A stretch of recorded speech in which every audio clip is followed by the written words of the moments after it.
Welcome, everyone, to a very, very special, as opposed to a very special Legends and Lectures. I'm here with the OG of archaeology podcasts, for sure. Dr. Tenn, Dr. Tenn, will you please? I think everybody who is on TikTok, on Archaeology Talk, certainly, absolutely must know you and your fabulous nails at some point. So if you, oh, amazing. Please tell me about the nail game. I need to know where you get them done. They're always so good in every video that I see you. Doesn't matter if it's Ruin My Monday or you're doing your archaeology news. The nails are always different and they're always tip top. So Oh, please, thank please, you. please introduce yourself for those who don't know you, and please tell us where you get your nails done. Wonderful. Well, hello, everybody. My name is Dr. Tenninger Kellenberger. Of course, you may know me as Tenn, or better yet, as Dirt Diaries underscore, on all forms of social media, also on YouTube at the.dirt.diaries because somebody took it. Oh no. Oh. I don't know who, but it was gone.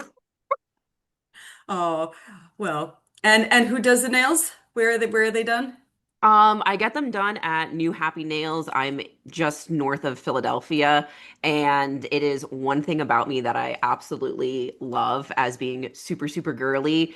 I know I get a lot of comments and questions about my nails of how can you dig as an archaeologist with nails? Oh, the We're, trowel.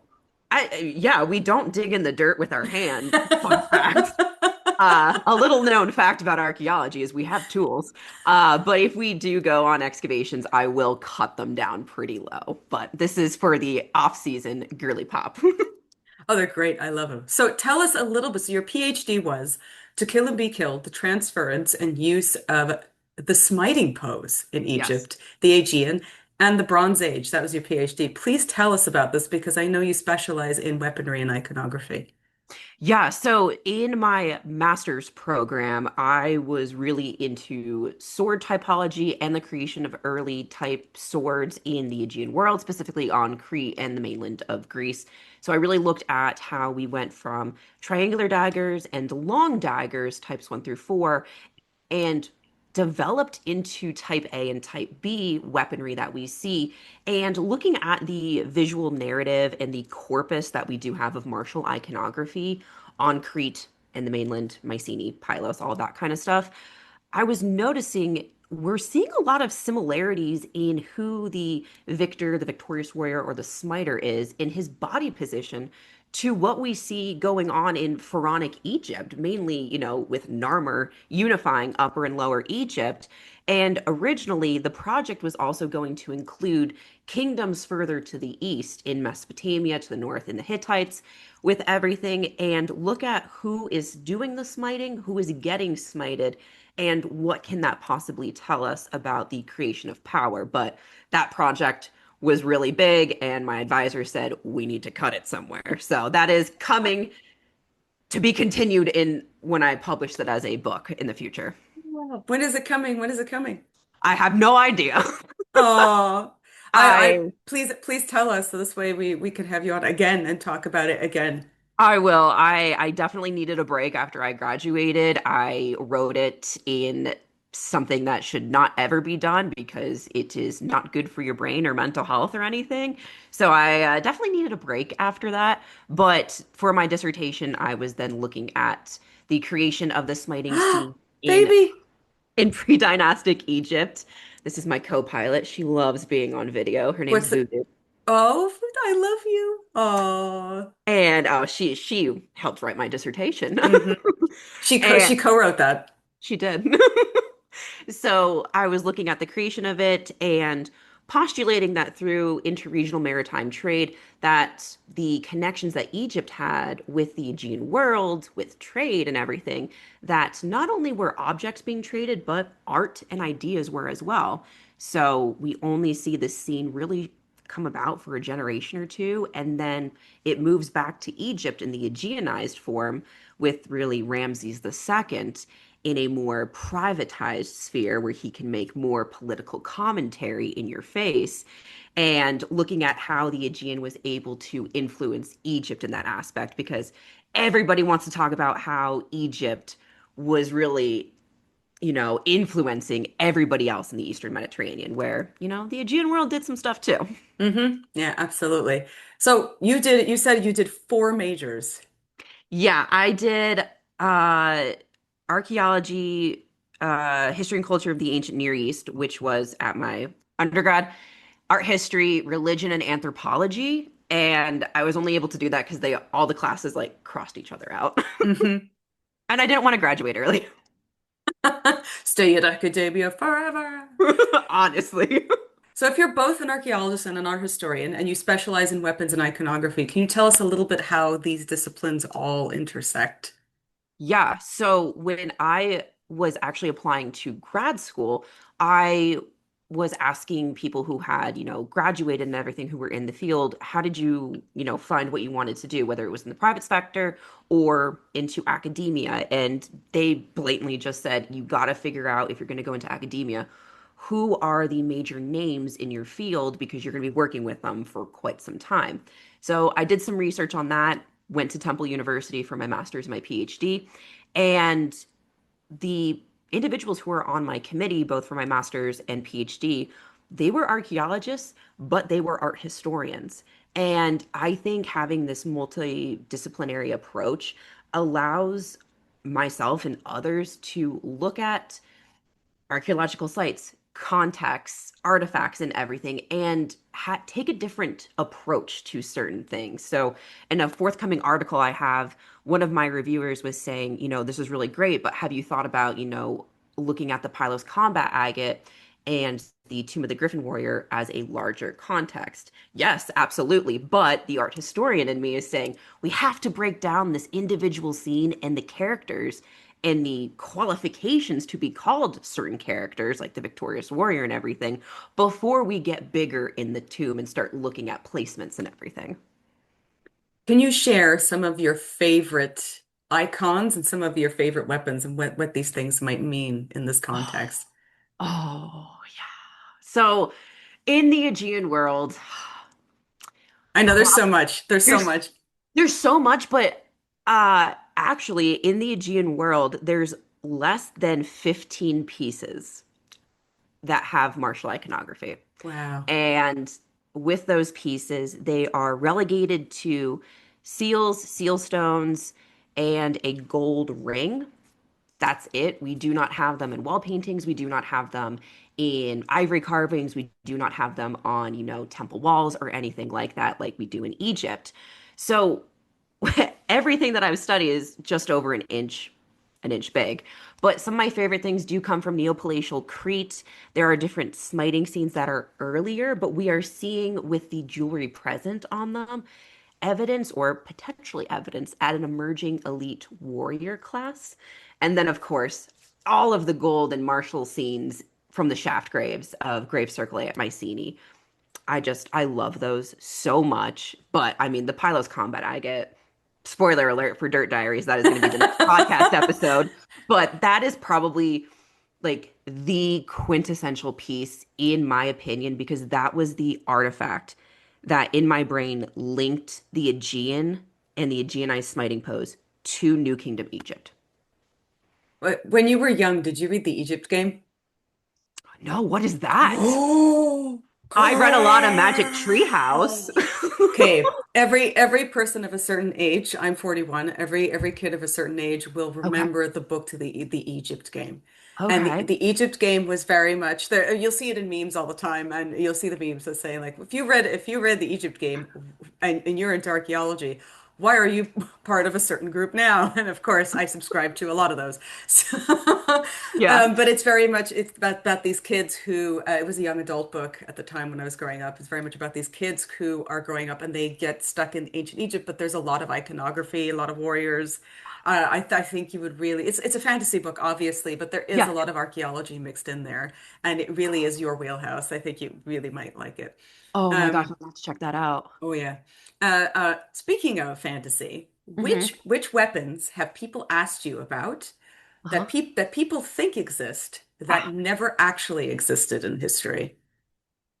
okay, I can give you two, one from Egypt and one from the Aegean world. Okay. So, start with Egypt. The biggest, I think, misnomer or misrepresentation is that the weapon of the bladed mace, I think we first see it. It's in the Middle Kingdom. It's in Dynasty 12. I think it's Senwesret, and it's on a pectoral. And a bladed mace is just a mace, but there would have been a blade socketed into the side, so you would have wielded it just the same way. And we see it only appearing in Dynasty 12 for a hot minute, and then really with Ramses II in Dynasty 19, which is really, really interesting that there's a massive break in between it. But archaeologically speaking, we have no physical evidence that would support the presence of a real life bladed mace. Wow, what does it mean then? It could be a divine weapon. And what's really interesting is when the pectoral of Senwosret, or it's Amenemhat, I forget which one, but it's Dynasty 12.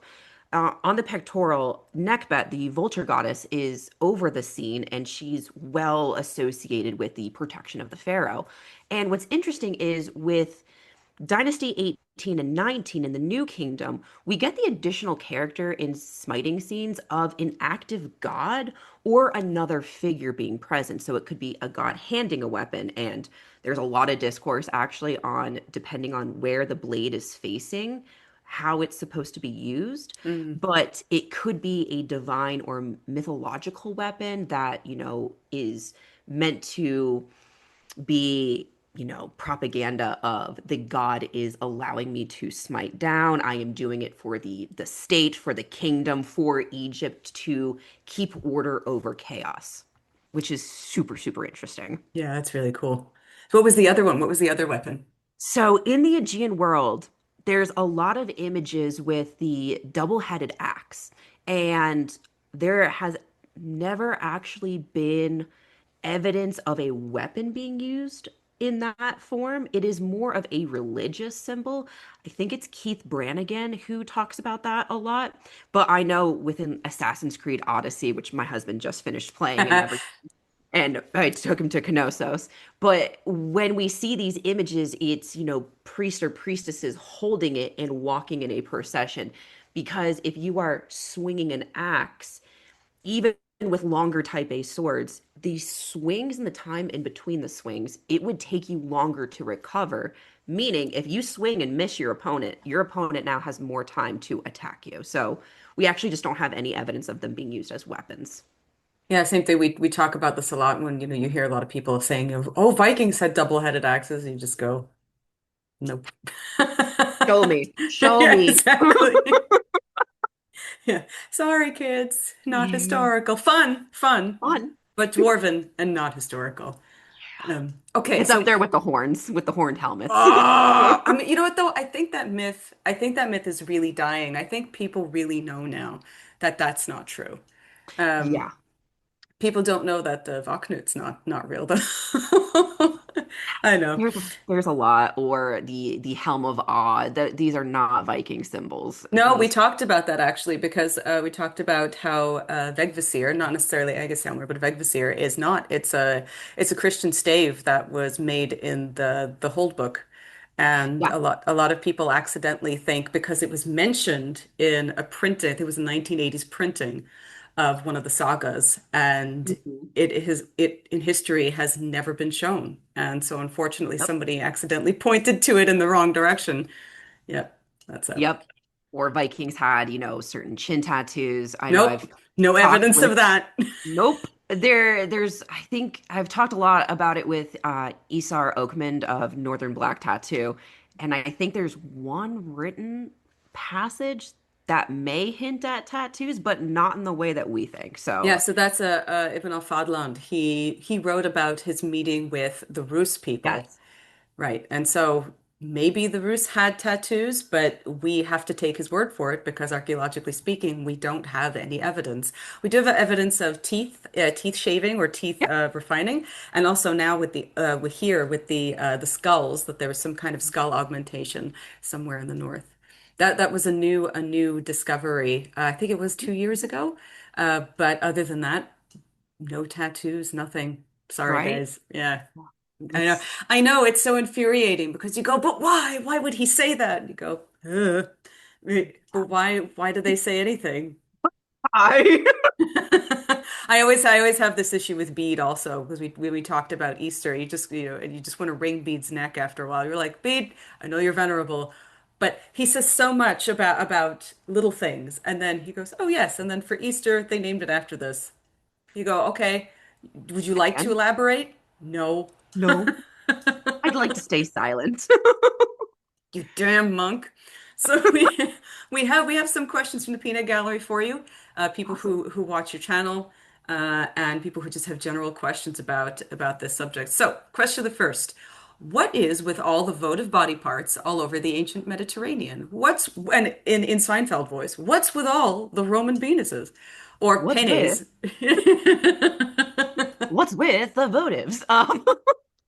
So with votives, it's really, really interesting, especially with anatomical votives, because votives, just as a general term, can mean honestly any offering that is just left as a thanks to a god for healing you, helping you, fulfilling an oath, fulfilling something on their end of a bargain. You are just kind of saying thanks. You could leave it ahead of time and say, oh, hey, Zeus, if you could help me with this, here's something, just for hearing your girl out. But anything else with, temples and asclepions, when we see votives and anatomical votives at that, archaeologists really, we believe that it could be an identifier of who was going there to heal what. So, for example, and I always do this with my students because I teach Roman sacred space, and healing is a huge part of it when we cover votives. So I always ask them at this point in the semester, what hurts? Because something has to hurt on you, whether it's your brain, you're tired, you're exhausted, all of that kind of stuff. So, what votive would you make? And for me, I think I would make a votive of my knee since I blew it out in college. And if I were, back in the day, I'd take it to a temple to Asclepius or a healing center or another temple, and I would ask for it to be healed. So a lot of times it could be an emblem of, asking a god for healing. Other sanctuaries or sites that have ties to Asclepius or his daughter Hygeia, we do see inscriptions with aspects that say thanks for allowing the doctor to perform a surgery on me. So it's more indicative of that, or it could be in thanks of something as well. So it really kind of depends also on the context. So I would ask back to this question: where for these votives and what time period are we talking about? So what you're saying is there's a lot of broken penises in Rome that need to be healed. Oh, in for Rome, for penises. Now, penises are interesting. Of course they are. But penises, iconographically speaking, they are for superstition. They are meant to protect you from the evil eye. Yes, the penis protects and the penis attacks. There is a great mosaic. It's the mosaic from the House of the Evil Eye and in Antioch in Turkey. And in this mosaic, there is a dwarf because Romans thought that was hilarious, who has an engorged penis who's facing the evil eye. And it's to distract the evil eye because the Romans had the same sense of humor that we do in seventh grade. And laughter, loud noises, anything like that would actually distract the evil eye and protect you at the end of the day. So we see tintinabulums, which have phalloi all over them. Images of phalloi have also been, uncovered at Hadrian's Wall. There was just the phallus pendant that was uncovered and does show signs of wearing. So it could just be, a pendant for good luck or protection that, we all rub our pendants when we are, just thinking out loud or anything, but could be protection. Also at Pompeii, specifically when they are carved, it can also point to, a brothel. It's the same thing we talk about the iconography of the Sheila the Gig, where she's sitting on churches and opening her vagina, and you just think, that's a funny thing on a church. Well, I mean, if her vagina is the winking eye of God, it looks out toward other evil eyes. It's great, Hmm. awesome. Yeah. So another question about this is if somebody wants to know about the ancient Greek religion. How did it differ from early Roman religion in terms of depictions and iconography? How did things change over time? Were Romans always willing to incorporate other gods in their iconography?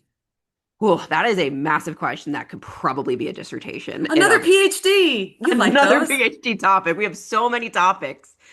And so the first part was what was the first part? How did it differ from early Roman religion in terms of depictions and iconography? The ancient Uh Greek religion. Spark Note edition, not much. Uh, it really did it, and I think this can also come from a lack of understanding on how Greece, during certain early periods before Rome was the Republic or even the Roman Empire, how Greece had colonies outside of Greece as we know it today. They had colonies in Turkey, modern day Turkey. They had colonies, further west in Italy and everything. So when people were moving, they were taking their ideas, their thoughts, their artwork, and their gods and religion with them. So they could be going to, different port towns and everything and making depictions of that. So, for example, the tomb of Cerberus that was uncovered just outside of Naples a few years ago, they actually don't think that it's a depiction of Hercules and Mercury. They actually think that it's a depiction of Heracles and Hermes, the Mm. Greek version of it, because once you go to Italy back in the ancient day, there wasn't this force field where the Greek gods couldn't get through anymore. And oh, once you cross this line and you come into the port of Naples, it's Mercury, not Hermes. There really wasn't that. There's a lot of synchronicities going on in terms of artwork with certain gods. There's going to be a lot of differences. Vesta is not really depicted the same way Mm. as Hestia is. Vesta's more personified as a flame. Jupiter, in his mythology and how he was venerated and worshipped, is a lot different than how Zeus is. Jupiter kind of keeps it up in the skies. Zeus is coming down every day with the mortals. So you kind of have to like pick out those kind of things. It's not an overarching aspect. It's going to be super nitpicky, like Mars and Aries, vastly different in their mythology and their depictions, but very similar as well. So it's very hard. So there's no one correct answer, is what I would say. Somebody wants to know, you had mentioned in one of your videos, you were talking about Mummy Brown, and they wanted to know, was Mummy Brown really made with mummies, or was this something that the pre-Raphaelites made up? A little bit of both. So Mummy Brown was, they were crushing up mummies as well. And that was also not just in art as a color. People were also putting mummy grinds into medicines as well because it was meant to, or it was believed that it had this almost ancient Oh quality no. that would heal you. So it was like, oh, it's like this exotic aspect and it's going to heal you because it's eternal life. It's kept these people preserved. Here you go. I hope they like cancer because I think it was Pliny the Elder who claimed that mummies had healing properties, but bitumen is is highly carcinogenic. Yeah, and then you think about all of the chemicals that they were using for mummification, and then you have also you go further down that route and realize that there was sometimes spontaneous combustion of the mummies as well in their sarcophagi. So you just that's when you just scrape a piece off the top. Yeah. I'm just like, man, who was the Victorians a lot. They really Yep. love their medicinal mummies. And I think it was also Schliemann at Mycenae digging grave circle A. I'm blanking on which shaft grave specifically, but he does record that there was a mummy in one of them, and he did say it was, I believe, Mummy Brown. But there's so much discourse on that of was it actually mummified? It's somewhere in the British Museum. We don't know if it's the exact mummy he's talking about, but that painting is absolutely wild. That's fantastic. So another question for a subject that's very near and dear to your heart. So somebody asked about Hecate and hmm that they've been mislabeled as the mother of witches. So Uh, who invented this idea that she was the mother of witches, and why do people still think this if we know it's not true?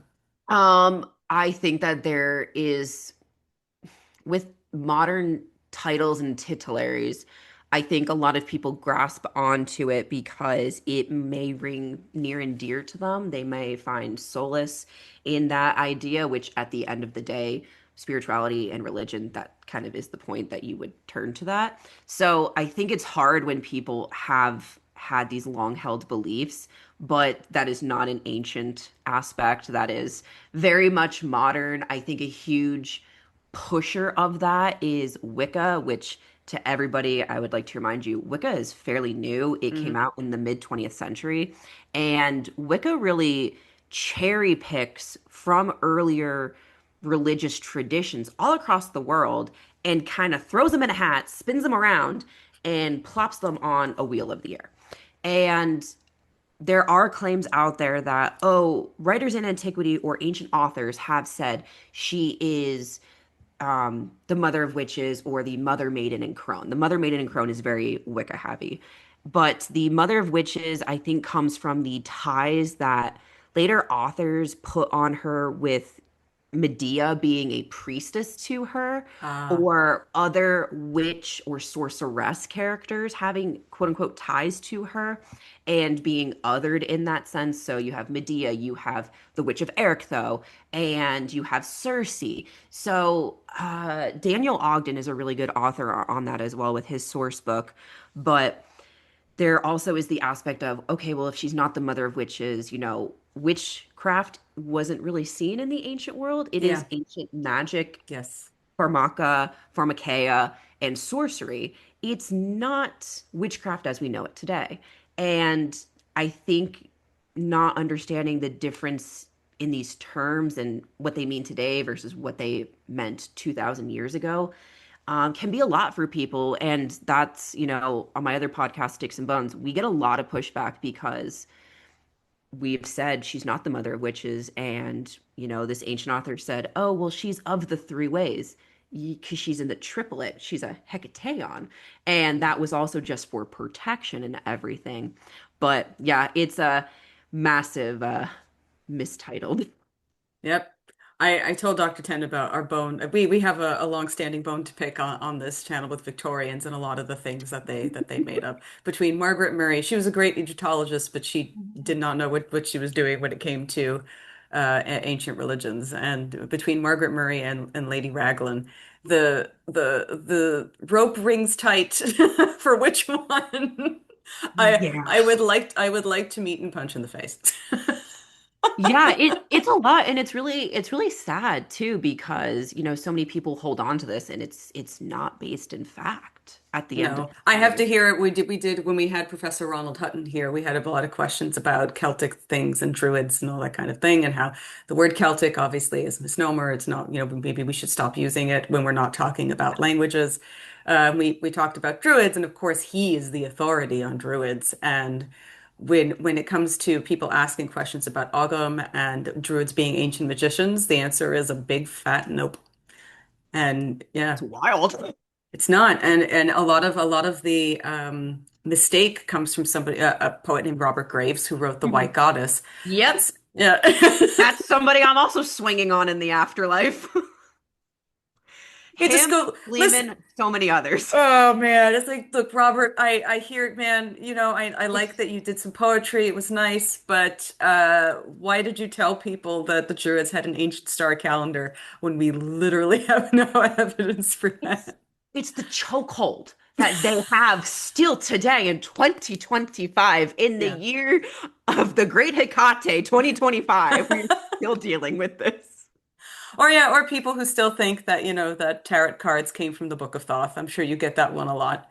No, I actually get from my Really? students that they were created by the Romans, so that's fun. You know what? I'll take that. That's not true, but I'll take that. That's better than Um, that comes from the Book of Thoth. I We come appreciate from the that. Renaissance, guys. The Renaissance. And yeah, it's really hard and not to keep going down this road, but there's a lot of people who push publications and books that are not peer reviewed, nor are they academic, nor They're do esoterica. They're do esoterica. and I think that word can just be thrown over it. So it's like, oh, well, it's esoteric, so I don't need a background or a degree or peer review or anything. And yeah, there's a lot out there. I just did a book review on three books that really are misleading for ancient Greek religion. Oh boy. And that's why they should ask you instead, I think instead it's of just, me. yeah, I think it's just crazy. The blog is free. You can check it out. One talks about Hecate. Sydney Brannon is a huge one. So I looked at one of her books. We will definitely find out about that. And this one is not necessarily conspiracy theorist, but somebody wanted to ask, why haven't we found Cleopatra and Anthony's tomb? Do you think they are somewhere in or near Alexandria? Hmm. Why haven't we? I'll start with that one because there was a whole bunch of kerfuffle going on right after that final battle, and power was shifting. Rome is taking over. The Roman Empire basically begins with Octavian becoming Augustus, Egypt becoming under Roman rule. The last pharaoh just died. And I think it might just be lost. I don't know if it ever is going to be found, to be completely honest. I think, there might be some aspects to point the way of maybe she was here or she was moved. It really just depends. So if she is up in Alexandria, there was a lot of destruction. A lot of it is now underwater. So organic material likely isn't going to survive for over 2,000 years. And It's yeah, airtight sealed. It's airtight sealed.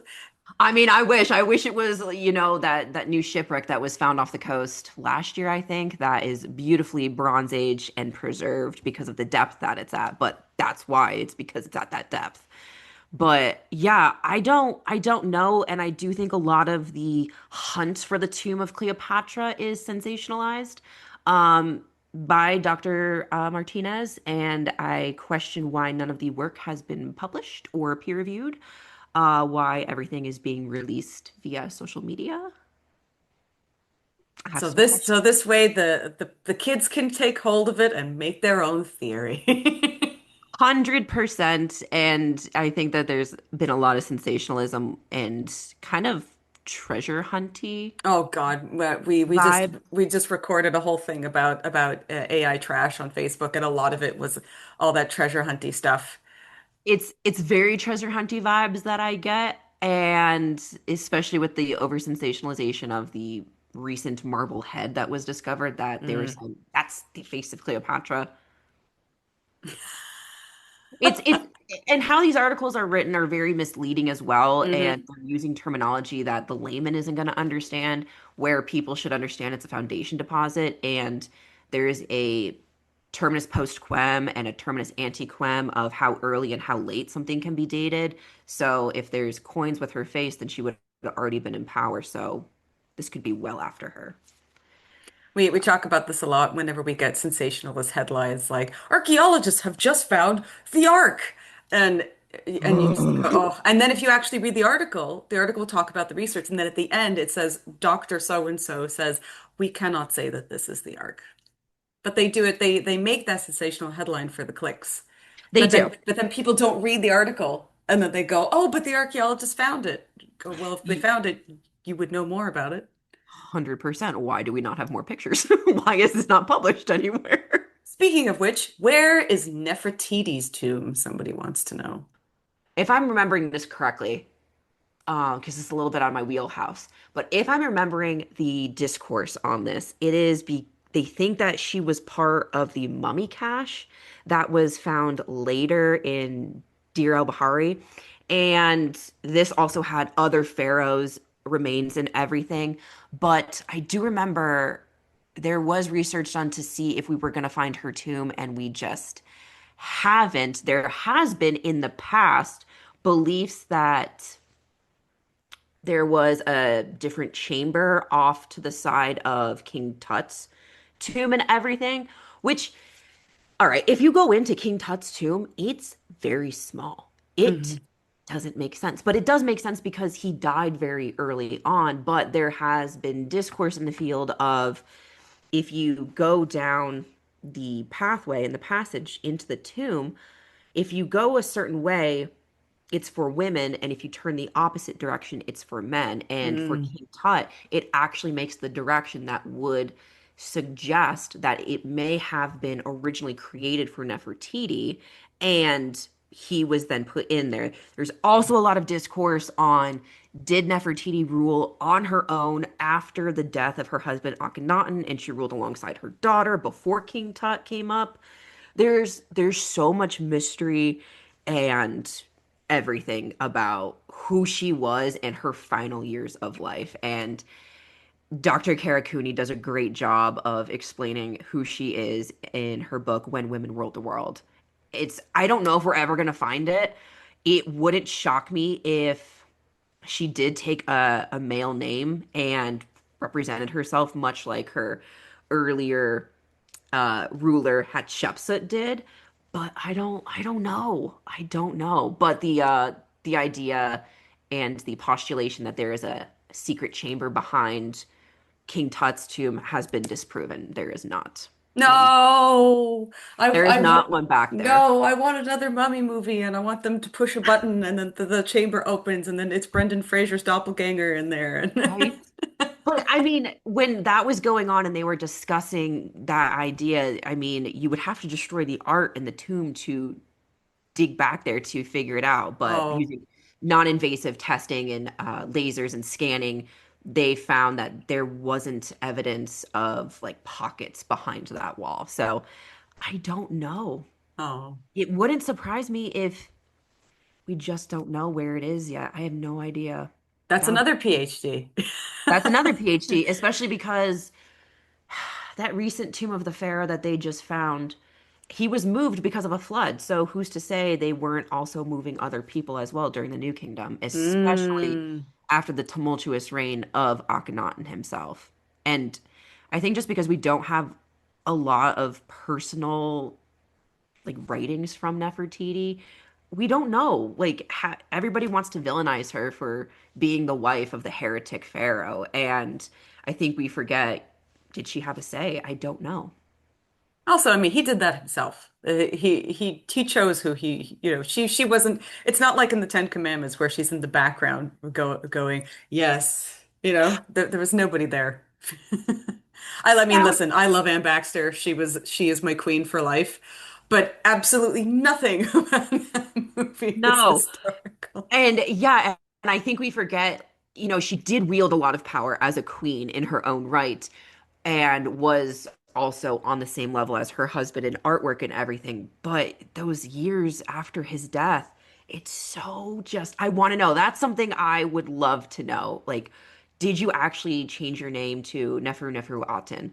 Is that you? Did you rule with your daughter as your wife and queen beside you as Egypt was trying to heal? Because at that point, the priests of Amun were scrambling to try and reinstate order. Amarna just falls apart. You have the Amarna letters. There's just everything's going on in the Eastern Mediterranean world. It's just a ticking time bomb. One for a PhD. One for a PhD, honestly. You want to talk about craziness? It's the end of the 18th dynasty. That is some Game of Thrones stuff. Oh, it's always more fun in the real world than it is in the speaking of really fun things, somebody would like to ask you, can you talk about the death pits of Ur? Why do people still think that Queen Puabi is an alien? Oh, I love the Death Pit Sitter, and yes, I can talk about it. I think the major component of her being an alien is how her hair and headdress has been reconstructed today at the Penn Museum. Uh, People have said, I think it's the head shape that it's really elongated. And of course, anytime that there's any, cranial elongation, they're like, it's aliens. It's like, or it's religious and ceremonial.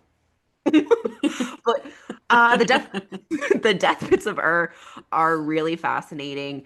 That's a dig I would have loved to be a part of and see everything because Sir Leonard Woolley was just doing things so much better than everybody else at the time. He was no Schliemann, he was no Sir Arthur Evans, and he was really digging, and there were over 800 tombs that he discovered. Only 16, 14 were royal.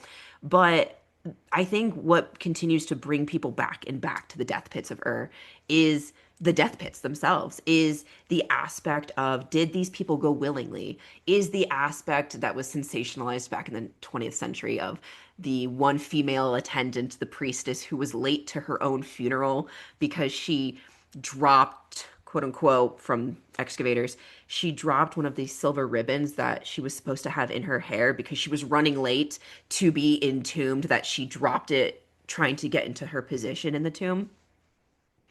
So I think all that's of a that fun story. so I think all of that sensationalism, how it's been reconstructed in the tomb, and did people the stories that came out during that time in the 20s and everything of, oh well, they all drank this poison and then the guards had their heads bashed in and then it was closed and we never saw them again. It's just so sensationalized, but you're Yeah, like, I can't blame you because you were also dealing with the curse of the mummy at the same time. So the curse of them. the curse of the mummy, that was also fake. Yeah, we just talked about Genghis Khan and how nobody knows where he's buried, and yet Marco Polo was like, "Yes, I know exactly where he's buried." And there were many guards who were the ones who went, and then the guards killed those guards, and then those guards killed those guards, and then the guards killed themselves. How would you know that, Marco Oh Polo, yeah. if they were all dead? Have some questions, Marco. He's another great liar in history. Uh, Yeah, I think that's going to be another burial mound that I don't know if we're ever going to come across. ooh, yeah, I And don't then how know. do you prove that? Like, if we don't have inscriptions, it's very, very hard to prove something. Yeah.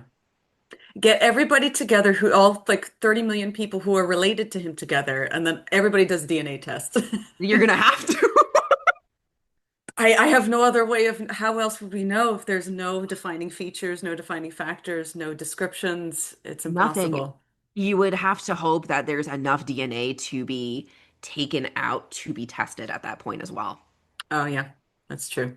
Just Especially hope. if they think that he was buried or that he was left somewhere in a forest. We have no idea. So if that's true, there's probably nothing left. You know, you can't pick up a random femur and go, "This is Genghis Khan." You go, "I would love for that to be so," What are you but talking about? They used to do that all the time with reliquaries. it's very true.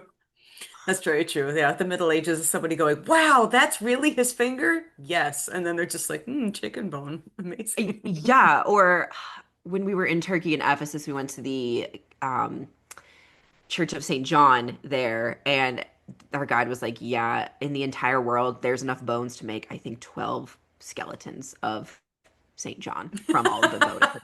But it was a day out. It was something to do when Yes. they all went on pilgrimage to go see the finger or the bones, you know, The bones. and smell their gorgeous perfume, or so they say. You know, that it was something to do back then. It was a journey that they could leave home and go have a nice picnic. A And then nice, come. a nice jaunt to Siena to go see the patron saint there and her head in a reliquary. I'd do it. If It was cool to see. Yeah, if somebody said, "Hey, you want to go see a skull?" Yeah, I do. Yeah. Ooze.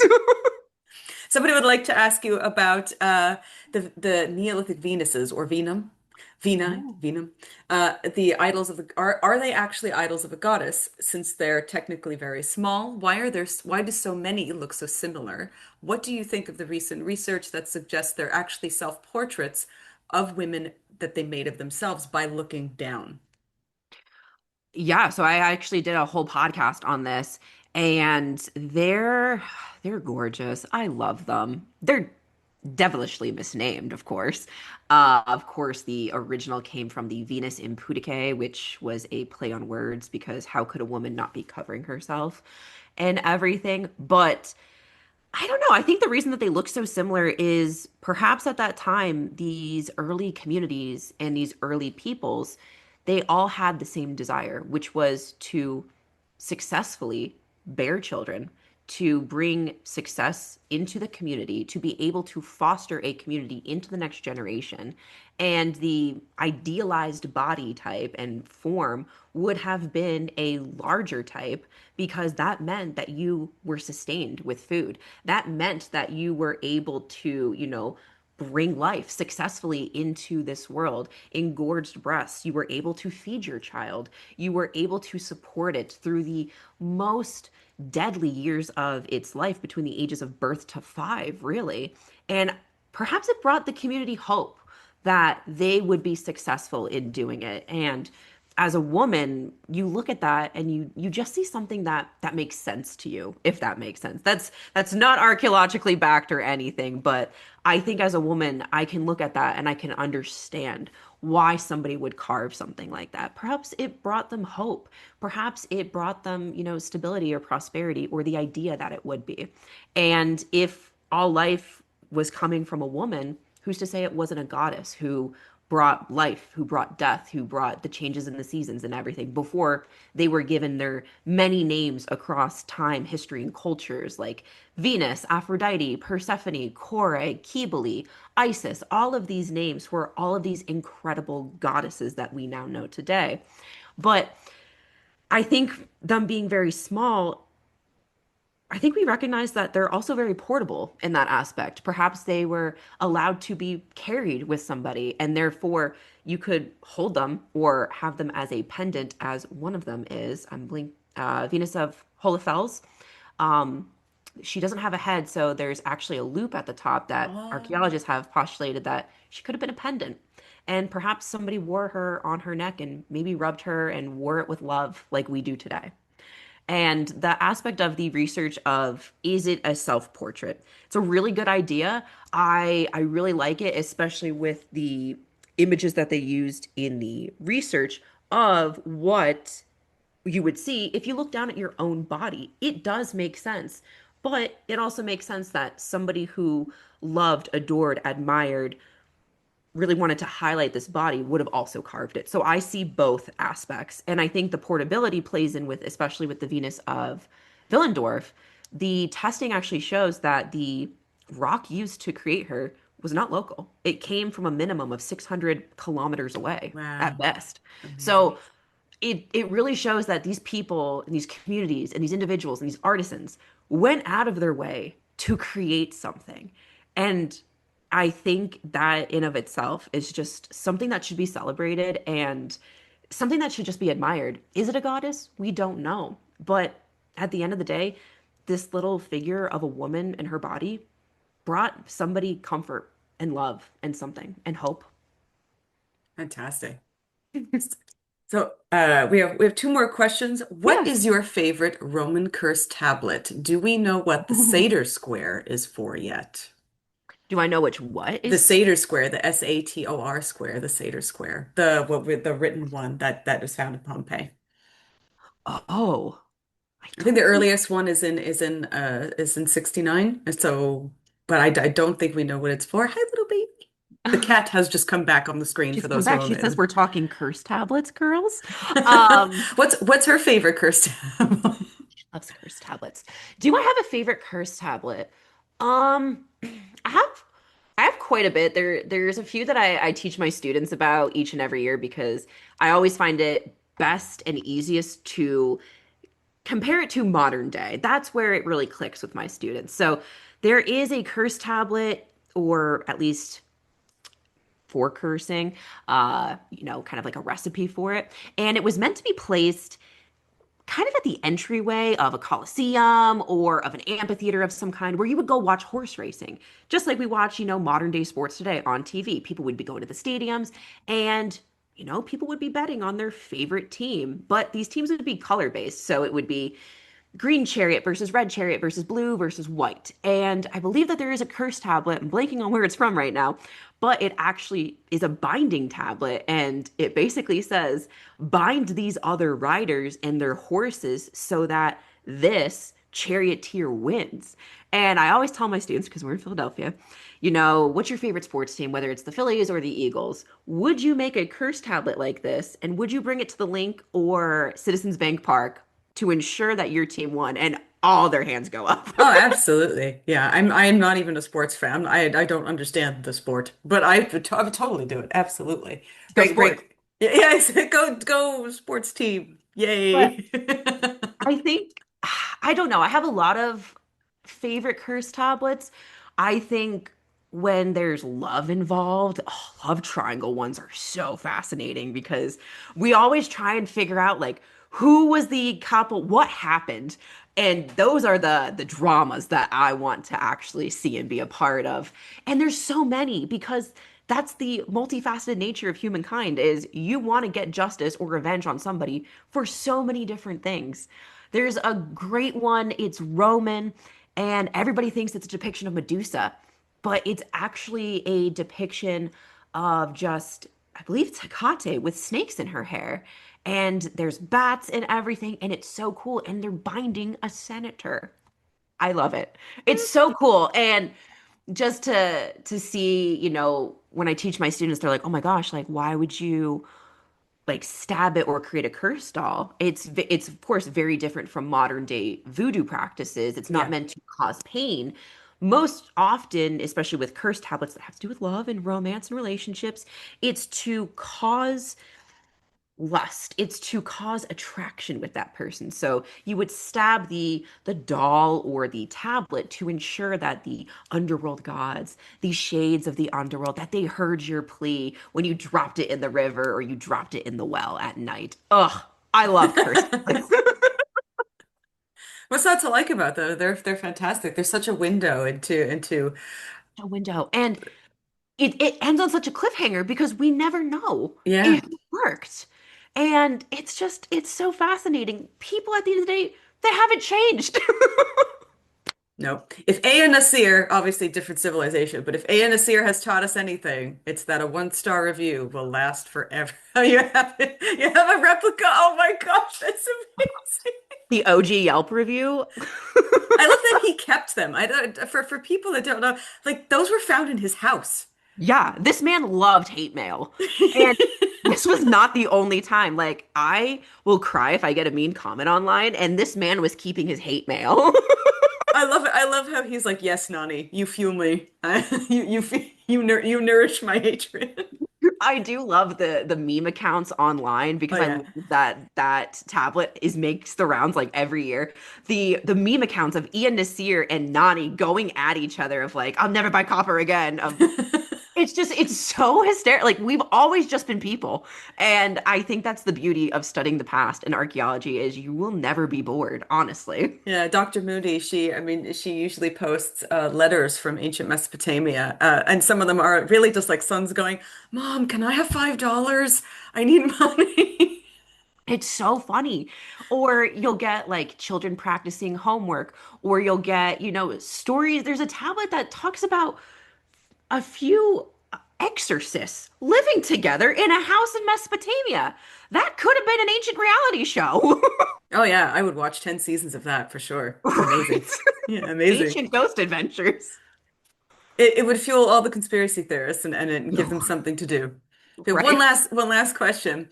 So Yes. if Ponce de Leon and the Fountain of Youth story is fake, and so is King Tut's Ooh. curse, what other stories like this do you like that are fake? Like they're good stories, but they're still fake. Good stories, but still fake. I mean, I would love. I did kind of talk about a little bit with Ponce de Leon, a little bit. Um, I think the overarching thing with Ponce de Leon is the elixir to life, and he's not the only one who kind of fell for it. Of course, the Fountain of Youth was believed to be in Florida, but the elixir to shocker, I don't, that's so funny to me. right? It's just like it's Florida. And today we're looking around like, are you sure? Florida man is eternal forever. He was the OG Florida man. And the elixir to life, I mean, that really got the first emperor of China good, Emperor Qin Shi Huang. Um, what else? I mean, that's a good story as well. What else is a good story but likely isn't Oh, true? El Dorado for sure was not true. El Dorado, yeah, the City of Gold. Like, it's not true at all, but Eight it's a Immortals, Zhang Guolou. Definitely not true. That man was like, he showed up to court and was like, "Yeah, I'm 800 years old." And everybody just went, "Okay." yeah, it's like, are we talking biblical years? Because like they were doing that then too. I think when things are tied to mythology, it might not be true, but going to certain sites and seeing it for yourself, you're like, I can see it. That makes sense now. I think like other stories of the last oracle at Delphi and her prophecy, um, I think it's very poetic. Love it. The speaking water has been silenced. Gold. Oh yeah. But it's likely not true. And the story of Alexander the Great throwing a Pythia to the ground, and that story likely not true. Still a pretty good story. Um, yeah, there's so many out there that I wish we just knew more. But I also think I'm a little bit biased because I am a sucker for the stories that are true in of itself. I don't know, there's something about it to me that just makes it a little bit more like personal and humanized and everything that I just see little bits of humanity through it. And I mean, I think that's why I keep coming back to archaeology. So tell us a bit about Dirt Diaries, Sticks and Bones, and of course, Ruin My Monday, which is my favorite one. Oh my gosh, I'm so happy that you like that. That when To people are make like, your Mondays suck less. make your Monday suck less. Yes. That was a brainchild of mine years ago. I started with just photo posts of like different structures, of Chichen Itza, El Castillo, all of these types of things, and talking a little bit about them. And then I stopped for a little bit, and then I was like, let me bring this back, but in shorter, long form content of Ruin My Monday, where I'm talking. And it's absolutely been a blast to be able to just absolutely nerd out with everybody and just go into academic blackout mode where I don't take a breath. And that's what my husband lovingly calls it when my eyes glaze over and I don't take a breath. But that has been really, really fun to bring back and see so much love and support from everybody for doing it. I absolutely am just humbled and honored that you all enjoy it every single week. I try and keep you all on your toes. I can't have you guys getting stagnant on me. This week, I don't remember what Ruin My Monday was, but you just talked about because I just saw the video of you talking hmm about the Lighthouse of Alexandria, which could have been a Ruin My Monday, but it It is could have Wednesday. been. Yeah, This Monday, it was the depiction of the Cyclops Polyphemus at that's it. the Ephesus Museum, which it was originally part of the Fountain Group from the Temple of Isis, but then got moved to the Fountain of Domitian. But yeah, talking about how the Cyclops might have two eyes, even though Cyclops mythologically only have one, but it doesn't actually mean that the artisans or the people here didn't know what they were talking about or it's not a cyclops. But I think it's a great reminder that stories change and travel. They're playing a real life version of the telephone game, and it's really, really interesting to see that portrayed in artwork.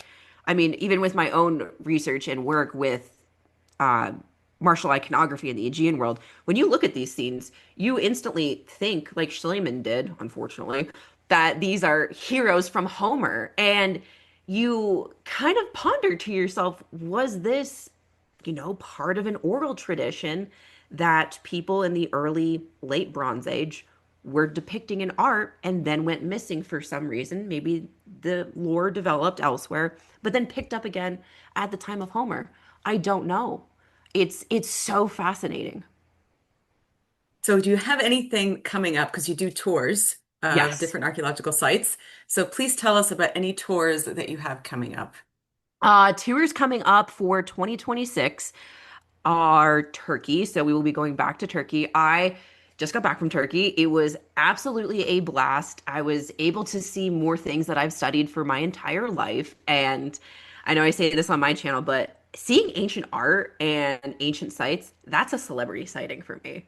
Oh, Like yeah, to see absolutely. the golden mask of King Tut, move over, Leonardo DiCaprio. I'm gonna go be with Tut. That's okay. Leonardo DiCaprio's not interested in us anymore. We're not 25. Right? Yeah. I'm 6 years too late.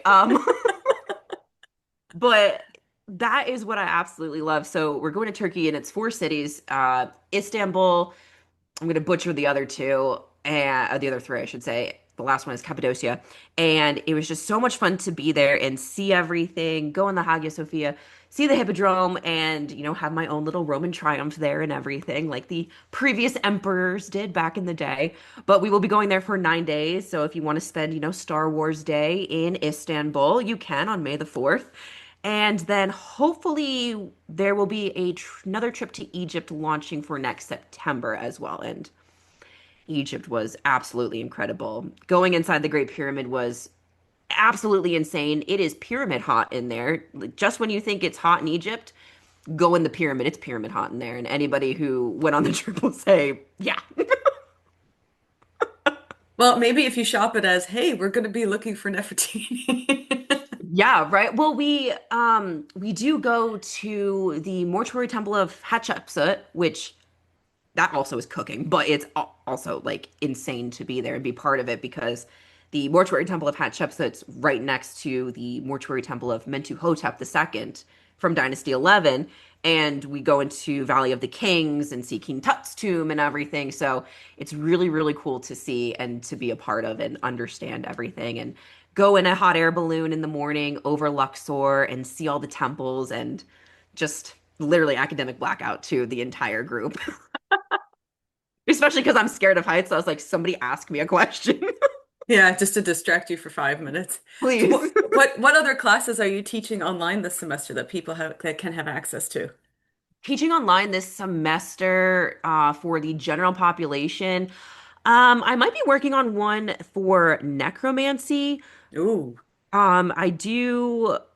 I love teaching necromancy to my students. So I'm back teaching So that. you get the cauldron and the skulls out and then have I the get whole on the ground, potion. not potions, but you have to get two. You have to dig two pits. And you need milk at the end and a sword. So come prepared to class. What's Um, the milk for? Is it a collect? to flick at the ghosts so that they Oh, leave. As such, as you do. That's as great. one does. Yeah, that's probably one of my favorite things is talking about it or, how the Roman emperors thought about necromancy, very different from the Greeks, and just the rumors that were spreading and the stories of an emperor wondering if somebody's going to, kill him. So he does necromancy on it to see if anybody's going to betray him. The necromancer does the necromancy. They figure it out. They name the name. The person who's supposed to run the letter back to the emperor is the man who is named. He opens the letter, sees that the letter basically condemns him. So he's like, oh my gosh, I'm going to get condemned and blamed. So what does he do? He kills the emperor. Makes sense. Makes sense. So was it a prophecy or like was he self-fulfilling? I don't know. Or, Hadrian and Antonius, did he actually use him for necromancy? What really happened in the Nile that day? And all of that kind of stuff.